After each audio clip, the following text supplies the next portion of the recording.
Pasti sudah banyak sobat traveler yang merupakan penggemar atau pengguna moda transportasi bis, yang sudah tahu mengenai istilah solar chore dan solar jatah.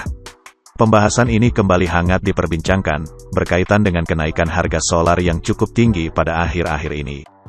Jika kita lihat di jejaring media sosial, sudah banyak ditemukan postingan-postingan, yang membahas mengenai sistem solar jatah dan solar chore. Namun untuk sedikit mengingat kembali, mari kita bahas kembali, apakah arti sebenarnya dari solar chore dan solar jatah, serta perusahaan otobis apa saja yang menerapkan sistem solar chore dan solar jatah ini.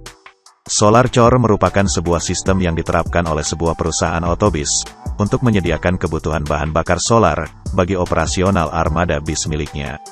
Istilah solar chore, merujuk kepada sistem pengisian bahan bakar solar pada kendaraan bis, yang tidak dibatasi oleh perusahaan otobis, sehingga kru dari bis tersebut, bebas untuk menghabiskan solar berapapun, dan seluruh biaya pembelian solarnya, akan ditanggung penuh oleh perusahaan otobis. Dengan ditanggungnya pengeluaran biaya solar oleh perusahaan otobis, maka kru bisa lebih berkonsentrasi dalam pelayanan kepada para penumpang, dan tidak membuat kru menjadi lebih terbebani, khususnya dalam hitung-hitungan mengenai bahan bakar solar. Biasanya bis dari perusahaan otobis yang menganut sistem solar chore, memiliki kebiasaan tiba lebih tepat waktu. Hal ini dikarenakan kru dari bis tersebut, dapat memacu bis dengan lebih cepat, tanpa harus memikirkan jumlah konsumsi bahan bakar. Bagi para penumpang yang memang ingin lebih cepat sampai ke tujuan, bis-bis yang menggunakan sistem solar chore pada penyediaan bahan bakarnya, memang merupakan pilihan yang tepat. Untuk itulah sebaiknya para calon penumpang tahu, perusahaan otobis mana saja yang menerapkan sistem solar chore. Menurut sobat traveler, perusahaan otobis mana saja yang menerapkan sistem solar chore pada armada bisnya? Silakan sobat tuliskan pada kolom komentar. Sedangkan sistem solar jatah adalah sistem penyediaan bahan bakar solar untuk bis yang beroperasi, yang dibatasi jumlahnya oleh pihak perusahaan otobis. Banyaknya solar yang diberikan, sudah dihitung dari jarak yang ditempuh, dibagi rata-rata tingkat konsumsi bahan bakar solar, dari sebuah armada bis. Jika pengemudi dapat menemukan kecepatan optimal kendaraannya, di mana rasio konsumsi liter per jarak adalah paling minimum, maka pengemudi sebaiknya tetap bertahan pada angka kecepatan tersebut, demi penghematan solar, sehingga akan ada kelebihan uang solar yang dapat dibagi di antara kru bis, pada akhir perjalanan. Sobat traveler pasti sudah banyak yang tahu, perusahaan otobis mana saja, yang menerapkan sistem solar jatah bagi armada bisnya. Di antara perusahaan otobis yang memberlakukan sistem solar jatah adalah Sinar Jaya, Gunung Harta, Harapan Jaya, Sumber Alam, dan masih ada beberapa perusahaan otobis lainnya. Silakan sobat tuliskan pada kolom komentar, perusahaan otobis mana lagi, yang menerapkan sistem solar jatah bagi armadanya. Salah satu keuntungan yang didapat dari perusahaan otobis yang menerapkan sistem solar chore, adalah banyaknya penumpang setia, yang biasanya akan menjadi langganan.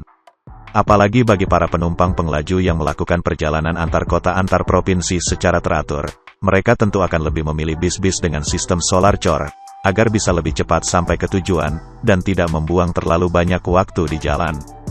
Bagi para penumpang pengelaju reguler, waktu bersama keluarga memang jauh lebih penting jika dibandingkan dengan duduk berlama-lama di dalam armada bis. Sedangkan untuk perusahaan otobis yang menerapkan sistem solar jatah, beberapa keuntungan yang bisa didapatkan, antara lain adalah pengeluaran perusahaan dalam pembelian solar bisa diprediksi, kondisi ban menjadi lebih awet, serta mesin menjadi lebih terawat. Jadi kedua sistem pengisian solar ini, memiliki kelebihan dan kekurangan masing-masing. Biasanya setiap perusahaan otobis, sudah memiliki perhitungan yang sangat matang tentang konsumsi solar, termasuk jika terjadi kemacetan di perjalanan. Jumlah konsumsi bahan bakar solar pada armada bis sendiri, bukanlah suatu hitungan yang pasti, karena menyangkut banyak faktor. Namun ada hal yang perlu sobat traveler catat di sini, bahwa konsumsi bahan bakar solar, sangat bergantung dari kondisi mesin, serta cara driver dalam mengemudikan armada bis. Untuk armada bis yang sering dipacu dengan putaran mesin tinggi, secara otomatis akan mengkonsumsi bahan bakar solar jauh lebih banyak. Kebijakan sebuah perusahaan otobis dalam penyediaan bahan bakar solar, menjadi salah satu hal yang sangat dipertimbangkan, mengingat besarnya kebutuhan biaya akan solar tersebut. Pengeluaran suatu perusahaan otobis dalam biaya bahan bakar solar, merupakan bagian dari komponen biaya operasional, yang memakan porsi cukup besar. Dengan suatu perencanaan kebijakan bisnis yang sangat matang, biasanya beberapa perusahaan otobis memiliki sendiri stasiun pengisian bahan bakar bagi armada bisnya. Sebagai contoh adalah perusahaan otobis Haryanto, Rosalia Indah, dan perusahaan otobis Gunung Harta.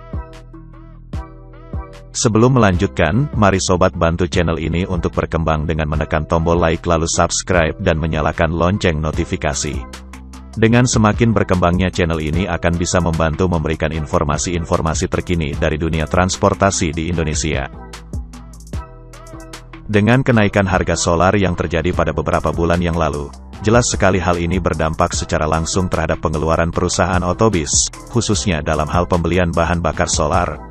Disinilah kemudian beberapa perusahaan otobis mengambil kebijakan untuk dapat menyiasati kenaikan harga bahan bakar solar.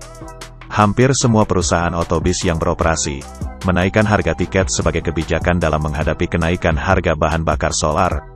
Selain menaikkan harga tiket, beberapa perusahaan otobis juga ada yang mengganti sistem penyediaan bahan bakar solarnya, dari yang sebelumnya menggunakan sistem solar cor, di mana seluruh pembelian solar ditanggung oleh perusahaan otobis, berpindah menjadi sistem solar jatah, di mana jumlah pembelian solar dibatasi oleh perusahaan otobis. Seperti yang sudah dibahas sebelumnya, penerapan sistem solar jatah memang akan lebih memudahkan perhitungan prediksi pengeluaran perusahaan, khususnya dalam pembelian bahan bakar solar. Beberapa strategi ini memang diterapkan agar perusahaan otobis bisa beroperasi secara sehat.